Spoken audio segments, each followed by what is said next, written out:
Coming up tonight on Daily Iowan TV, juveniles running amok in Iowa City. You wouldn't believe how much their damages will cost. And is sitting in an office getting too boring? NASA might have a job for you. All that and more coming up. Daily Iowan TV starts now. Good evening and thanks for joining. My name is Lauren O'Mackle and we start off tonight with a sad ending to a tragic accident. Officials have located the body of a 2-year-old Lane Graves Wednesday afternoon after the boy was pulled into the water by an alligator in Disney Orlando resorts. The body was found fully intact 6 feet under murky water, 10 to 15 yards away from where the boy was dragged in. An autopsy has yet to determine the cause of the death of the boy. Officials are still looking for the alligator.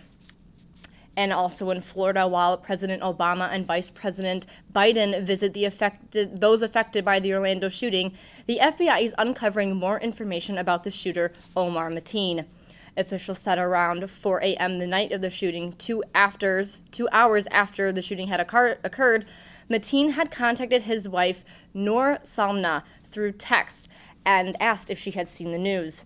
Salma later responded and repeatedly tried to call Mateen. Officials say her calls were after the events of the shooting had surfaced and after she had realized Mateen could have been responsible. An official said Mateen never answered. In Iowa, presumptive Democratic presidential nominee Hillary Clinton is ahead of Donald Trump by 3%. Presumptive Republican nominee Trump trails with 41% of Iowans in favor of him. Public Polling Policy conducted a survey saying 43% of Iowans favor Clinton and 15% were undecided. Iowa is one of the top states considered to be pivotal in the 2016 presidential race. And now a quick look at the weather. The next 2 days look like nothing but sunshine. Friday, expect a high of 88 degrees around 5 p.m. and clear skies throughout the day and a low of 61. Saturday temperatures look similar with a high of 88 degrees and a low of 63. Skies will be clear throughout the day as well.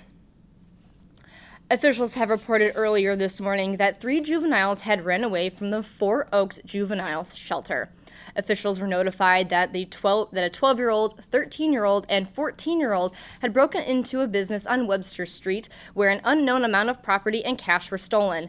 The juveniles had entered the lot of Durham School Services on South Gilbert Street and caused damages to school buses costing from $1,000 up to $10,000 in damages. The juveniles are now in custody, but police are unaware if more burglaries had occurred and are still investigating. Each Saturday in the summer, Iowa City holds their local farmers market with different local food vendors. As an addition, the farmers market will now be accepting food stamps for low-income families. Tune into Daily Iowan next week to find out more. The LGBTQ community is finishing off their week with several events, both as part of Pride Week and to honor the victims of the Orlando shooting. Thursday night, a few different events were held, including mindful meditation at the Women's Resource and Action Center and a Drag Kings show at Studio 13. Friday night, the community will hold a picnic at 6 p.m. and the week will cap off with a Saturday parade and festival. NASA wants you to go to space. Well, maybe not quite yet. NASA has released posters that advertise positions that could one day be needed on Mars. While NASA can't envision life on Mars until 2030, NASA is encouraging the thought and helping people imagine what life on Mars will be like.